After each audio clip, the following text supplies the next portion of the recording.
What's up, squad? It's Brandon from the Bantu Sun. Thank you so much for joining me today. I wanted to quickly discuss what I'm seeing with Nagorno-Karabakh, the region in Azerbaijan that's ethnically Armenian, primarily through Soviet management. There were over 120,000 Armenians inside this autonomous zone, which actually resides in Azerbaijan. And there's been pushback between Armenia and Azerbaijan over the years. Some Armenians in this zone actually wanted to join Armenia. Now, geographically speaking, this is very important. Armenia, this oil-rich nation bordering the Caspian Sea, is pretty much a gateway to Central Asia. Um, to its west is this Christian country of Armenia, and beyond that is Turkey, another Turkic cousin of the Azeris, the people of Azerbaijan, and the people of Turkey. Two nations, one state. We made a video on that. Feel free to go and check that out. But we have these two Turk nations, Turkey and Azerbaijan, and in the middle, they're separated by Armenia. To the north of Armenia is the other Caucasus, as the rest of the Caucasus, as well as Russia, and to the south is Iran. So this is a very geopolitically important place in the world, especially for the likes of the U.S., because you pretty much have two major, what I would say, antagonists to the U.S. at this point. And another important thing is, just as much as Poland and Ukraine separates Europe, Russia and the rest of Europe, Russia and Iran bifurcates the continent, the great continent of Eurasia, or the two great landmasses of Europe and Asia. To move east to west, you primarily has to flow through Russian territory or sphere of influence, or an Iranian sphere of influence. These are two pivotal countries that sits in the middle of the largest landmass in the world, largest continuous landmass in the world. So I wanted to call out why this is so important is because this is a really, really big win, I think, for Turkey. Now, we follow states leaders visit, and I know that President Erdogan of Turkey and President Putin of Russia see each other a lot, and that has intensified. Now, there was contention in this relationship between Azerbaijan backed by Turkey and Armenia backed by Russia. So this eventual collapse now of pretty much Azerbaijan taking over Nagorno-Karabakh, this ethnically Armenian region. And by the way, the Azeris are saying, hey, Armenian brother, come in, we'll take care of you. And the Armenians is having no part of that. They have liquidated, like they have completely vacated Nagorno-Karabakh. Out of the 120K plus people in that region of Armenian descent, over 100,000 people in the last 2 weeks have left. This is a massive amount. This shows you people vote with their feet, right? This shows you the Armenians have zero trust in Azeris. And so they have left that region, fled to Armenia. And this capitulation is red flags on the weakness of Russia at this moment. And I think President Erdogan, being the adroit leader that he is, I used to think Putin was a grand strategist, but every day more and more I'm seeing that President Erdogan he is just chipping away.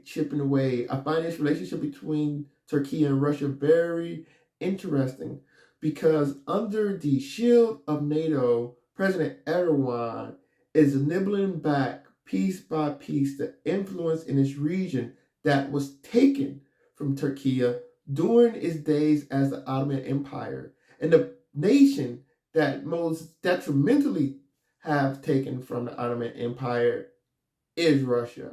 These two countries occupy the same space.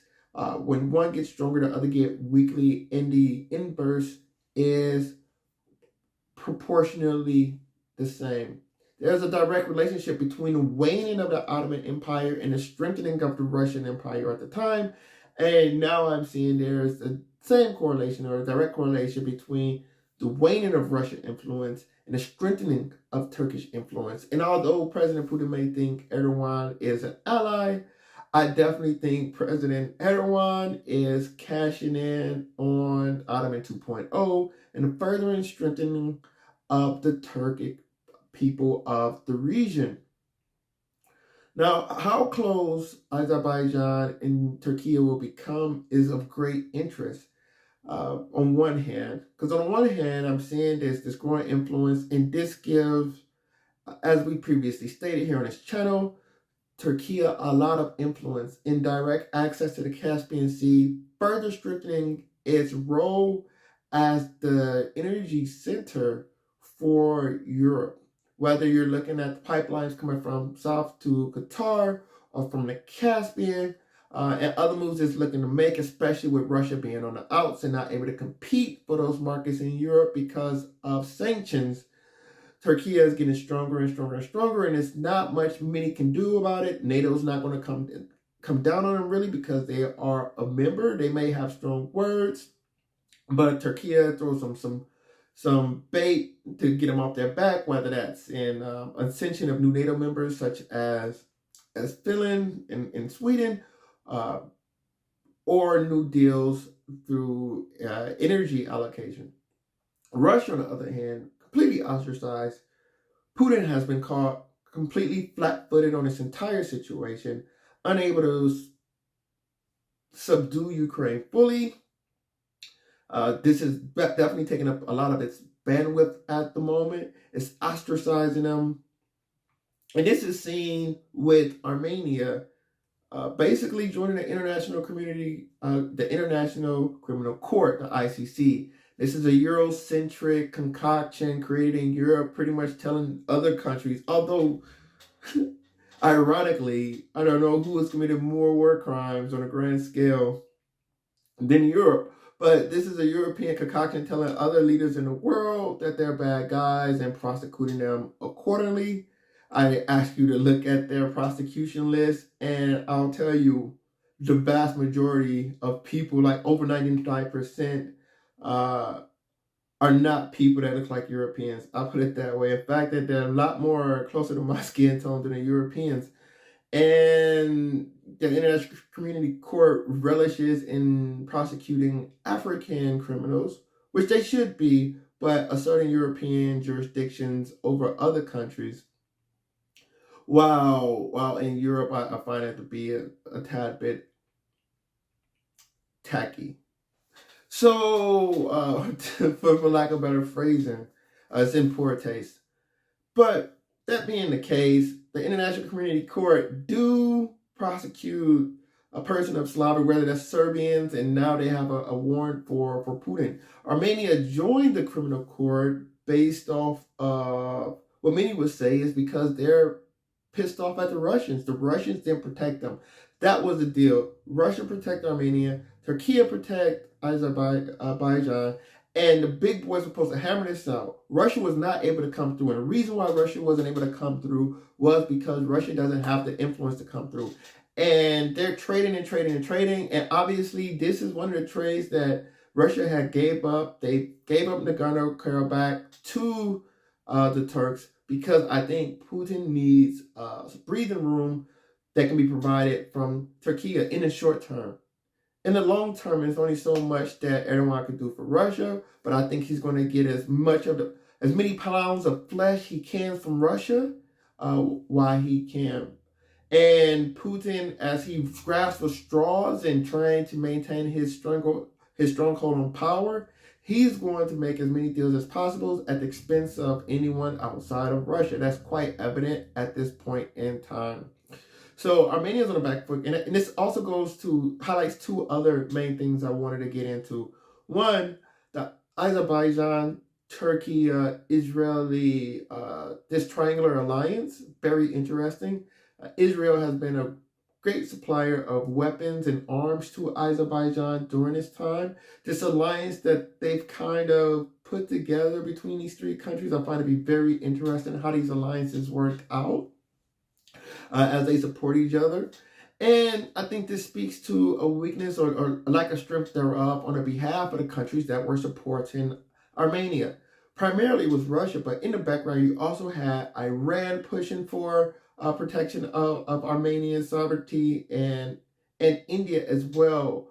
And Iran also under the sanctions probably were limited. They have enough going on maintaining whether that's going to be in the Levant or the Arabian Peninsulas with the Houthi rebels in Yemen, and India, who is in the news for other reasons at this time, dealing with Sikh separatists.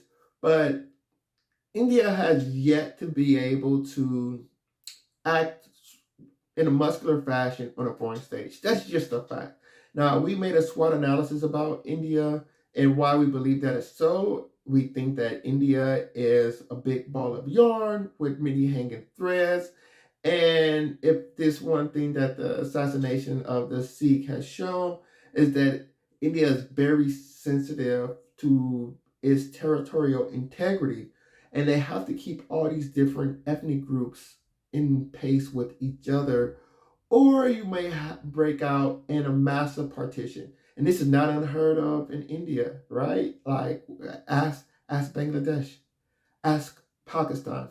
So I think India is very territorially insecure, and this prevents them from acting in a very muscular fashion in an international community. So there was only so much support they can give to Armenia. And that's what it showed. The Turks, I think the Turkias, they were all in on this. I think Azerbaijan and Turkey were all in. They were committed to getting this region back under Turk control. And now the question is, what's next? The Caucasus is a very important strategic point. I think the West really want to influence and basically set up base there. It's next to resource centers of Russia. It gives access to Central Asia on the rear flank of countries such as Iran, India, and China. I don't know if you ever heard a speech by President Trump who said he really wanted to keep the Air Force base in Afghanistan because he wanted to be able to come behind China in his distance to China. So this Central Asia part, although relatively speaking, the population and resources isn't the most abundant. You can find greater population and greatest resources in other parts of the world. Its geopolitical position is very, very strategic, being at the center of Asia, being at the center of Russia, Iran, India, and China's borders. So that crossroad, if the quickest way to access that for the West will be through influence through the Caucasus and through the Caspian Sea, the resource-rich Caspian Sea and its resource-rich littoral. And so, great victory for Azerbaijan at this moment. Who knows how far or how much more they're going to push on getting more territorial concessions. This was an easy win, relatively speaking, because it was recognized already by the international community within the borders of Azerbaijan.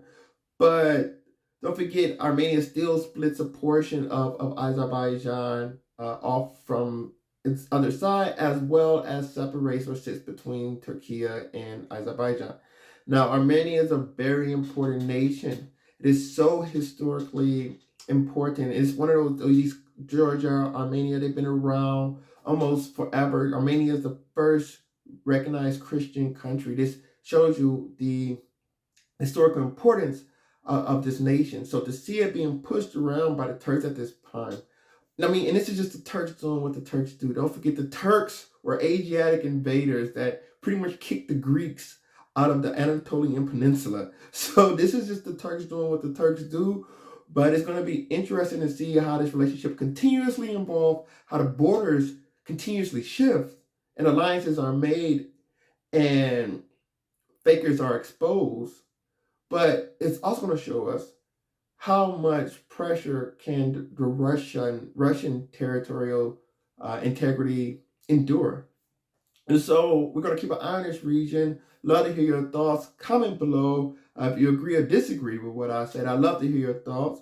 Please like, share, and subscribe if you enjoy the content. And until next time, take care. Bantu up.